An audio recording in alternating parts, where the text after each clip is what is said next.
play begins amid a swirl of street life in Victorian London. Happy groups pass. Bob Cratchit, a clerk who works in Scrooge's office, comes in. He takes some coal from the mound and puts it into a small bucket. Scrooge's nephew Fred enters, talks with the children, gives them coins, and sends them away with a Merry Christmas. Merry Christmas, Auntie. God save you. Bah, humbug.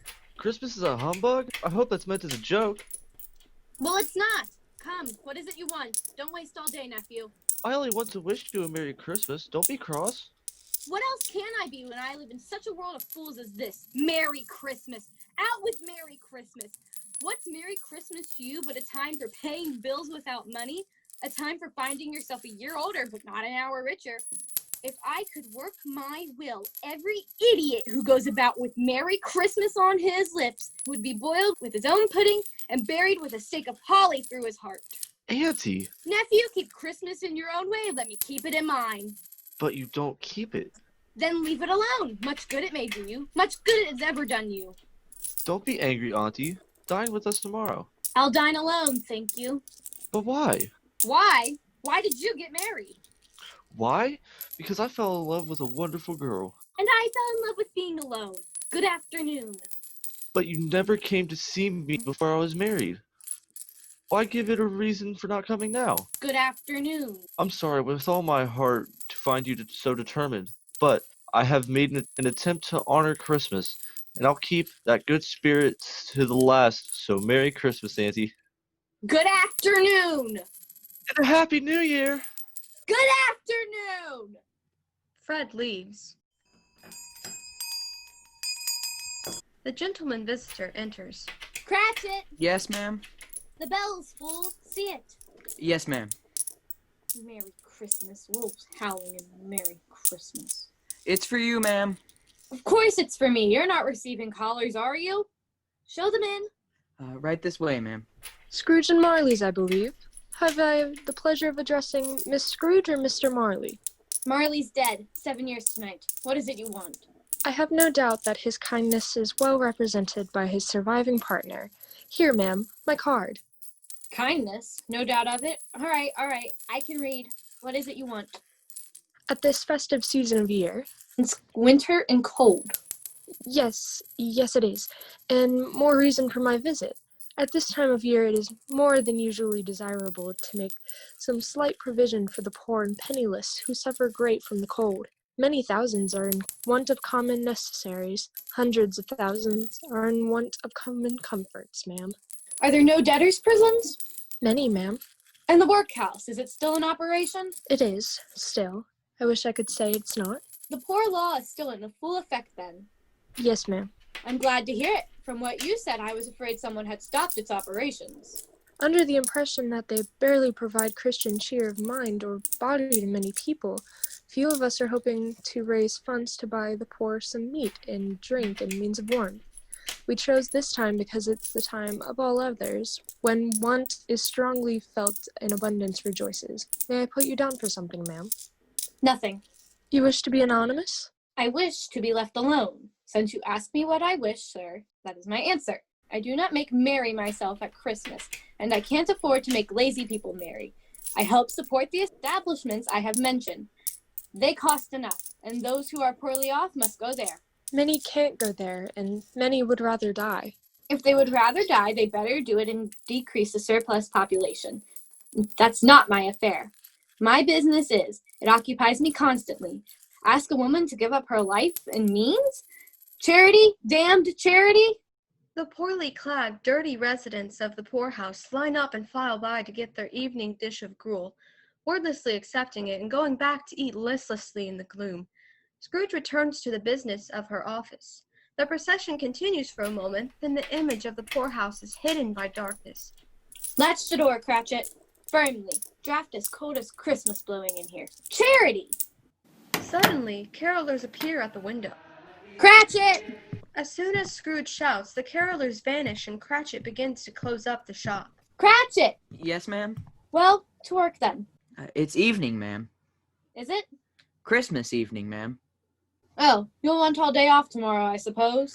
If it's quite convenient, ma'am.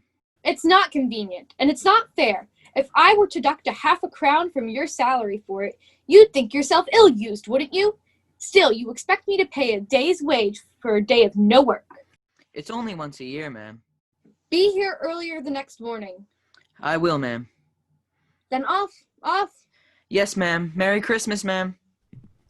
As soon as Cratchit opens the door, the sounds of the street begin, very bright and loud. Cratchit is caught up in a swell of people hurrying down the street. Scrooge goes around the room blowing out candles. Christmas Eve, carolers. She opens her door and peers out. Now where are they? Begging for pennies for their songs, are they? Oh boy! Scene 2. Scrooge goes home. Home now. Yes, here's my key. She turns the key towards the door, and the face of Jacob Marley, Scrooge's deceased business partner, swims out of the darkness. Scrooge watches, unable to speak. She fumbles for a match, lights the lantern, and swings it towards the figure, which melts away. Scrooge fits the key in the lock and turns it as the door is suddenly opened from inside of the quarter, Sparsit. Sparsit! Yes, ma'am?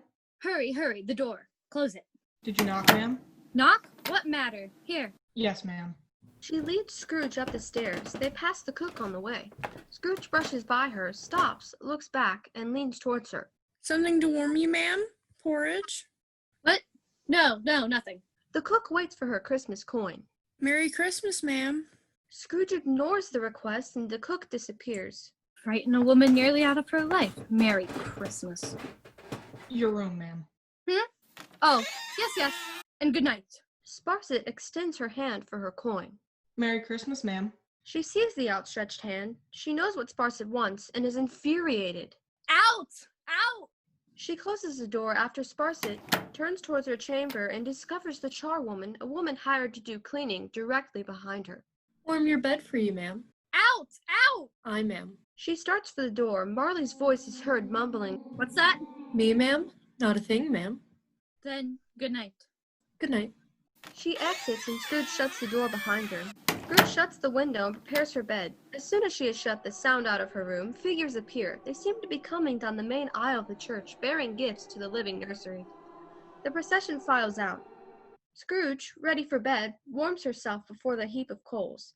As she pulls her nightcap from her chair, a small handbell tumbles off onto the floor.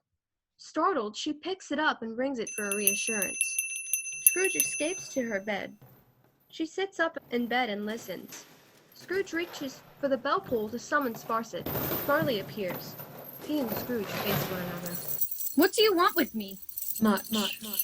Who are you? Ask who I was. Who were you? In life, I was your partner, Jacob Marley. He's dead. 7 years this night, Ebenezer Scrooge. Why do you come here? I must. It is commanded me. I must wander the world and see what I can no longer share. What I would not share when I walked where you do. And must walk about, weighted down as you are? A chain? Look at it, Ebenezer. Study it. Box and vaults and golden coins. I forged it. Each link, each day when I sat in these chairs, commanded these rooms. Greed, Ebenezer Scrooge. Well, feel them, know them. Yours was as heavy as this I wear 7 years ago, and you have labored to build it since. If you're here to lecture, I have no time for it. It is late, the night is cold, I want comfort now. I have none to give. I know not how you see me this night. I've sat invisible beside you in many a day. I'm commanded to bring you a chance, Ebenezer. Heed it. Quickly then, quickly. You will be haunted by 3 spirits. Is that the chance? Mark it. I do not choose to. Then you will walk where I do, burdened by your riches, your greed. Spirits mean nothing to me. Marley slowly begins to leave. Expect the first tomorrow, when the bell tolls 1. The second, the next night at the same hour. The third, upon the next night when the last stroke of 12 has ended. Look to see me no more. I must wander. Look for that, for your own sake. You remember what has passed between us. Jacob! Don't leave me! Jacob! Goodbye, Ebenezer. At Marley's last words, a funeral procession begins to move across the stage. A boy walks in front, a priest follows, swinging a censer. Scrooge pulls shut the bed curtains. She sits up in bed and begins to count the chimes. 8, 10, 11. It can't be. 12? Midnight? No, not 12. It can't be. Quarter past? But it just rang 12. 15 minutes have not gone past. Not so quickly. A quarter to 1? The spirit. It's to come at 1. She hurries to her bed. 1. Scene 3. The spirit of Christmas past. The first spirit appears. Are you the spirit whose coming was foretold to me? I am. Who and what are you? I am the ghost of Christmas past. Long past? Your past. Why are you here? Your welfare. Rise. Walk with me. I am mortal still. I cannot pass through air. My hand. Scrooge grasps the spirit's hand tightly. She remembers a scene from her past in which two boys greet each other in the street. Hello, Jack. Ben, Merry Christmas, Ben. Jack Wilton. Young Jack Wilton. Have a good holiday, Jack. Yes, I remember him. Both of them. Little Ben Benjamin. He used to... See you next term, Jack. Next term. They're off for the holidays and going home from school. It's Christmas time. All the children are off home now. No, not all. There was one. The spirit motions for Scrooge to turn, and she sees a young girl playing with a teddy bear and talking to it. Yes, reading. Poor child. Why poor? Fancy! It's a child's way to loose being alone. In dreams. Never matter. They're all nonsense. But she'll be all right. Grow out of it. Yes. She did grow out of it. The nonsense. Became a woman and left there. And she became a woman and successful, rich. Never matter. Fan, Scrooge's sister, runs in and goes to child Scrooge. Sister, dear sister, Dear Fan. I've come to bring you home. Home for good and ever. Come with me. Come now. She takes Scrooge's hand and they start to run off, but the spirit stops them. Let me watch them more. Let them be happy for a moment. The spirit shakes his head. Scrooge turns away from the spirit and the light goes out. A delicate child. A breath might have withered her. She dies a woman and had, as I remember, children. One child. Your nephew. Yes, Fred, my nephew. Well, all of us have that, haven't we? Childhood's sadness, but we grow out of it. I have no time for it. Spirit, music, and all your Christmas nonsense. Fezziwig, young Ebenezer, and Dick appear, busily preparing for the party. Yo ho there, Ebenezer, Dick. Fezziwig! It's old Fezziwig that I apprenticed under. Your master. Oh yes, and the best master any girl could have. And there's Dick Wickens, bless me. He was very much attached to me, was Dick. Poor Dick. Dear. Yo ho, no more work tonight, Christmas Eve. Dick, Christmas. Ebenezer, let's have the shutters up before anyone can say Jack Robinson. Chandeliers are pulled in position, and mistletoe, holly, and ivy are draped over everything by bustling servants. Dancers fill the room for Fezziwig's wonderful Christmas party. In the midst of the dancing and the laughter, servants pass back and forth through the crowd with huge platters of food. Mr. Fezziwig, sir, you're a wonderful master. A wonderful master. Just because he gave us a party, it was very small. Small? He spent a few pounds of your mortal money. 3, 4 at the most. Is that so much that he deserves this praise? But it wasn't the money. He had the power to make us happy. The happiness he gives is quite as great as if it had cost a fortune. That's what the master is. Yes. No, nothing. Something, I think. I should like to be able to say a word or two to my clerk just now, that's all. But this is all in your past. Your clerk Cratchit couldn't be here. No, of course not. An ideal thought. Are we done? Nearly. Surely it's enough. Haven't you tormented me enough? Young Ebenezer is seen waltzing with her sweetheart. I only show the past, what is promised you. Look, another promise. Oh yes. I had forgotten him. Don't they dance beautifully?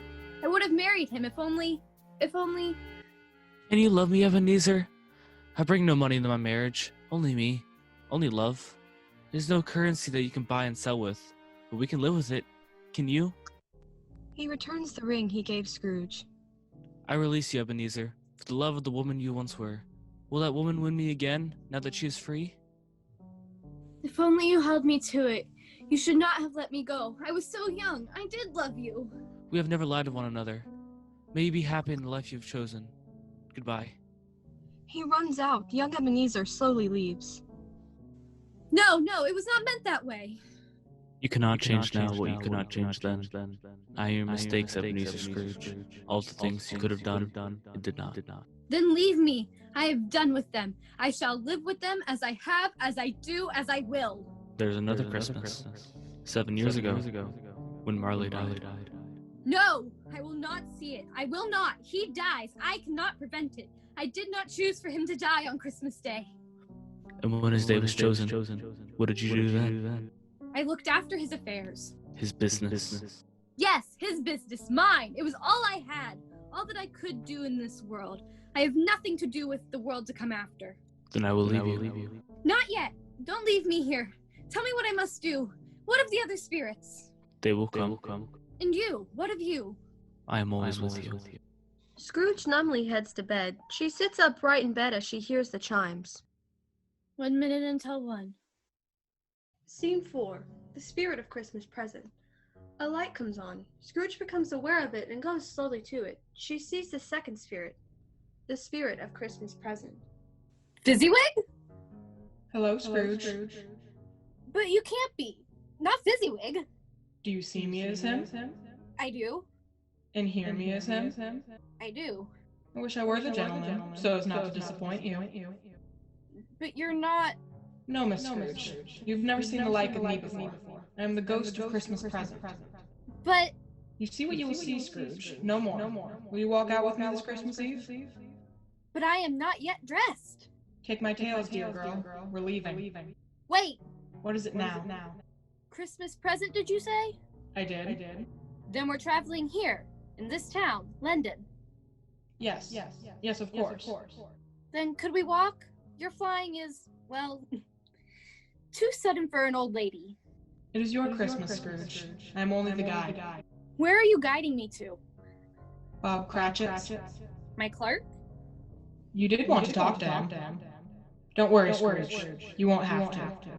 Shouldn't be much of a trip with 15 bob a week. How far off can it be? A world away, Scrooge. At least that far.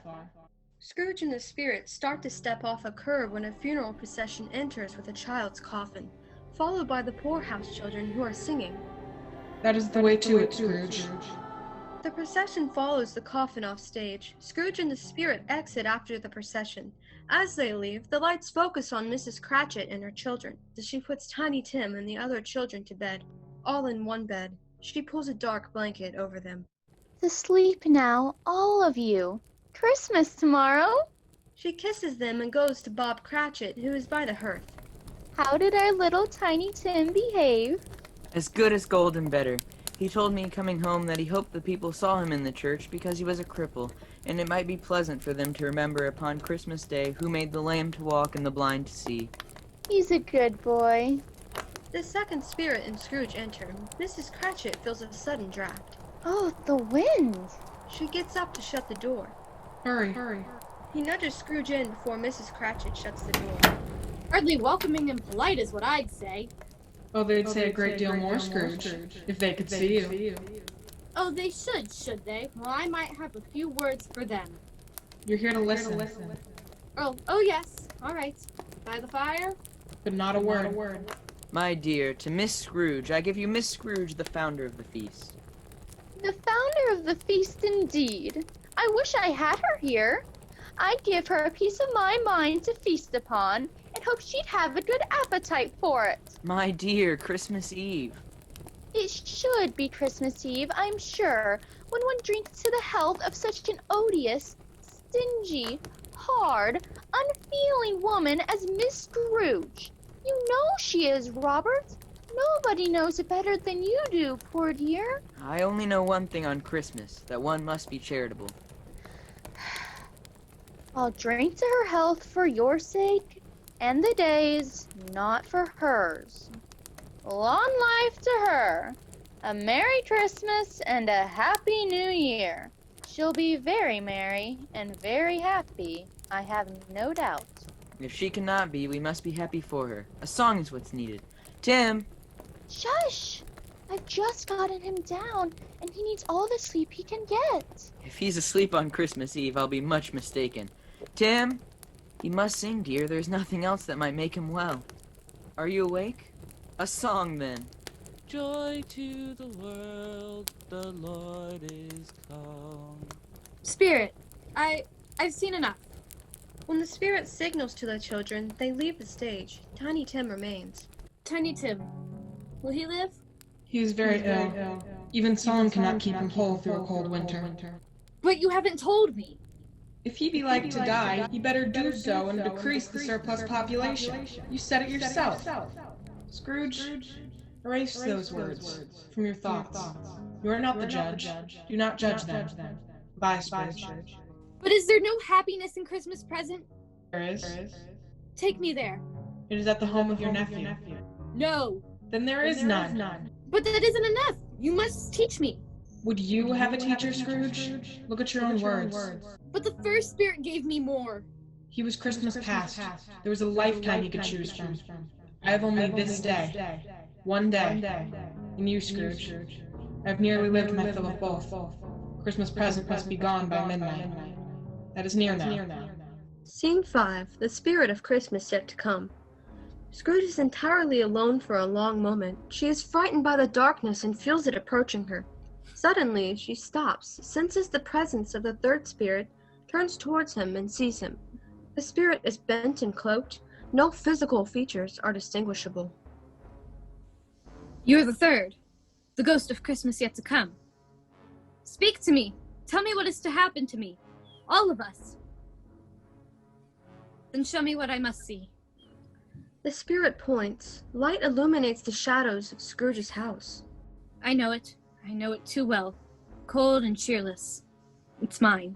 The cook and the charwoman are dimly visible in Scrooge's house. What is? There are thieves! There are thieves in my rooms!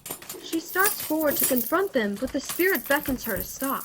I cannot! You cannot tell me that I must watch them and do nothing. I will not. It is mine still. She rushes into the house to claim her belongings and to protect them. The two women do not notice her presence. She ain't about, is she?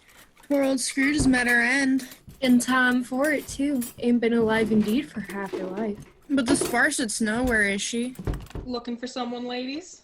There ain't enough but for the two of us. More than enough, if you know where to look. Hardly decent is what I'd say. Hardly decent. The poor old gal is hardly cool and you're thieving her wardrobe. You're here out of love, are ya? There's no time for that. Sparsit acknowledges Scrooge for the first time, gesturing towards her as if the living Scrooge were the corpse. Scrooge stands as if rooted to the spot, held there by the power of the spirit.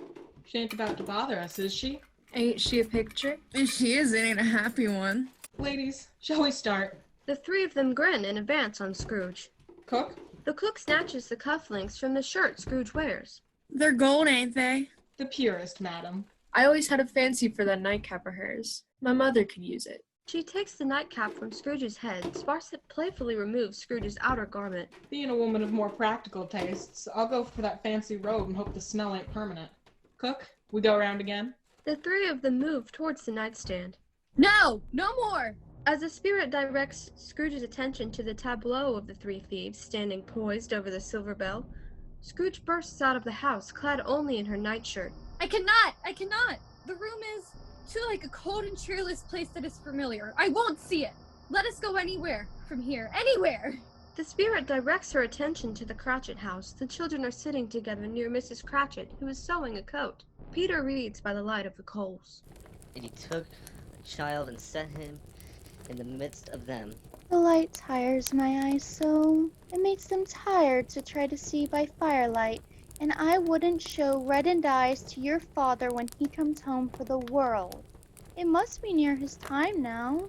Past it, I think. But he walks slower than he used to these last few days, Mother. I have known him to walk with Tiny Tim upon his shoulder very fast indeed. But he was very light to carry, and his father loved him, so that it was no trouble. She hears Bob Cratchit approaching. Smiles, everyone, smiles. My dear, Peter. How's it coming? Nearly done. Yes, good. I'm sure that it'll be done long before Sunday. Sunday? You went today then, Robert? Yes, it's all ready, and a nice place. It would have done you good to see how green it is, but you'll see it often. I promised him that I would walk there on Sunday. Often. We mustn't hurt ourselves for it, Robert. No, he wouldn't have wanted that. Come now. You won't guess who I've seen. Scrooge's nephew, Fred. And he asked after us and said he was heartily sorry and to give his respect to my good wife. How he ever knew that, I don't know. Knew what, my dear? Why, that you were a good wife. Everybody knows that. I hope that they do. Heartily sorry, he said, for your good wife, and if I can be of service to you in any way. And he gave me his card. That's where I live. And, Peter, I shouldn't be at all surprised if he got you a position. Only hear that, Peter. And then you'll be keeping company with some young girl and setting up for yourself. Oh, go on. Well, it'll happen one day. But remember, when that day does come, as it must, we must none of us forget poor Tiny Tim and this first parting in our family. He died?